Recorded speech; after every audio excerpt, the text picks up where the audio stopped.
Всем привет! В этом видео я вкратце расскажу, как починить сломанный коннектор зарядного устройства MagSafe на примере MagSafe 1 путем замены кабеля на вот такой новый китайский кабель. Кабель можно купить на сайте AliExpress или любом другом сайте, где вы сможете его приобрести. Для того, чтобы заменить кабель, необходимо сначала разобрать неразборный блок питания. Сделать это удобнее всего плоскогубцами, так как вы видите на видео.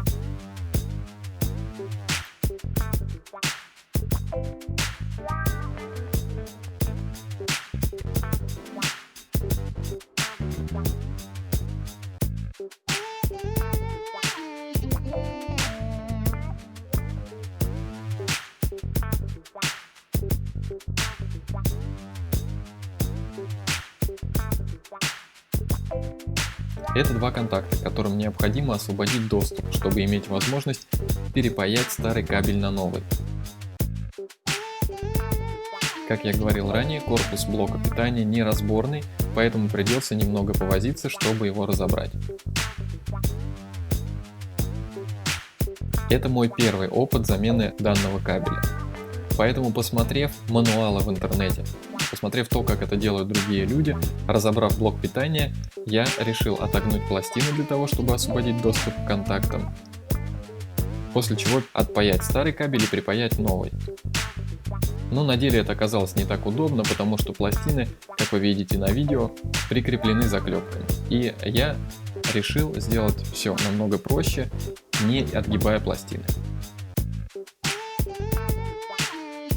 Для того, чтобы заменить кабель, необходимо разобрать блок питания, освободить старый кабель от герметика, которым он прикреплен к блоку питания, затем откусить провода, которыми кабель крепится к блоку питания, оставив место для того, чтобы припаять новый кабель.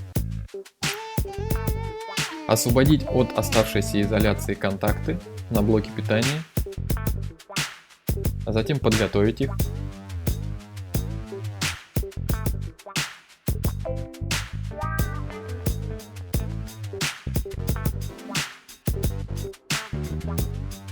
Подготовить контакты на кабеле.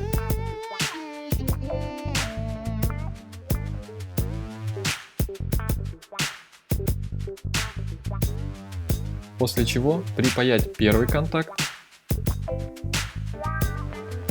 соответственно черный к черному, белый к белому. Припаять первый контакт и заизолировать его.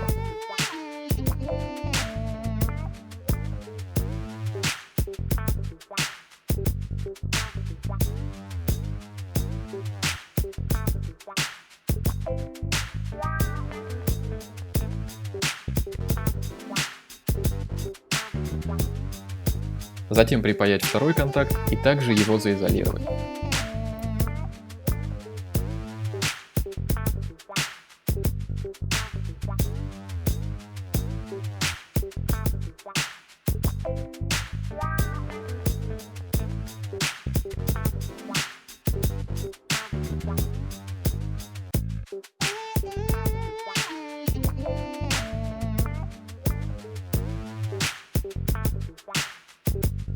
Затем необходимо собрать блок питания.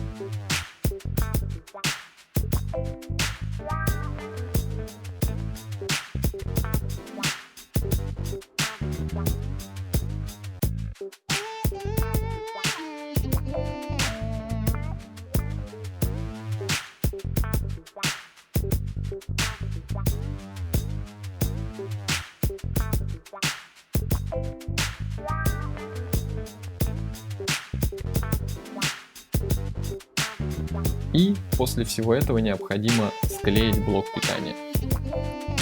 По совету знакомого я клеил его не суперклеем, потому что суперклей в случае ошибки при пайке или необходимости паять кабель снова не даст возможность разобрать блок питания.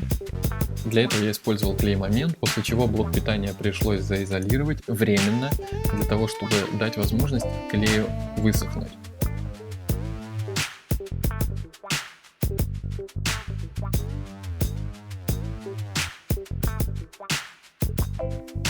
После этого проверил блок питания, и как вы видите на экране, все отлично работает.